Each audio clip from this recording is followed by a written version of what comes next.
katika mwaka mpya wa Kiislamu.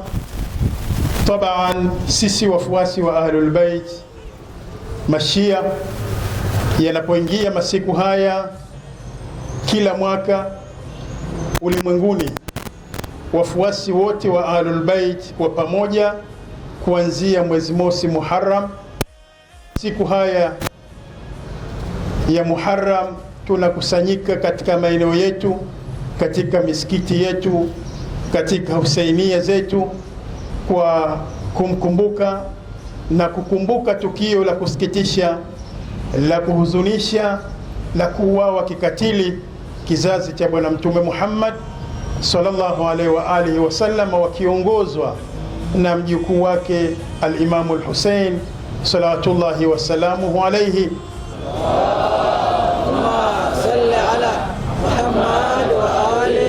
Na sisi hapa wafuasi wa Ahlul Bait Mashia, hususan hapa Kigogo, makao makuu ya TAC Jumuiya ya Shia, leo hii tunapandisha bendera hii, dalili ya kuanza masiku haya ya maombolezi.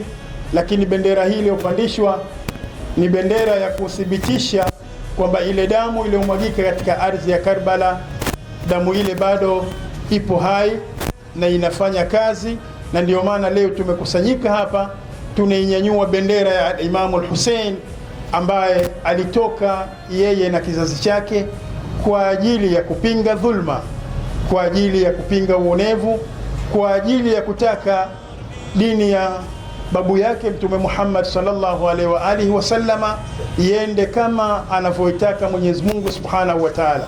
Kwa hiyo tukikumbuka tukio hili, tunaadhimisha uwepo wa amani, tunaadhimisha kupinga maonevu, tunaadhimisha kuto kumwagika damu za watu ambao hawana hatia bila ya sababu katika mgongo wa ardhi.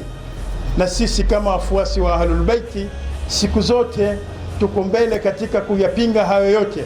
Kwa hiyo wito wetu kwa Waislamu wote wapenda haki, wapenda amani, kuungana katika masiku haya ya mwezi mtukufu wa Muharram, kuyaadhimisha na kuungana na wale wote ambao wanakumbuka na kupinga dhulma zinazoendelea katika mgongo wa ardhi. Hayhata minna dhilla, hayhata minna dhilla, hayhata minna dhilla.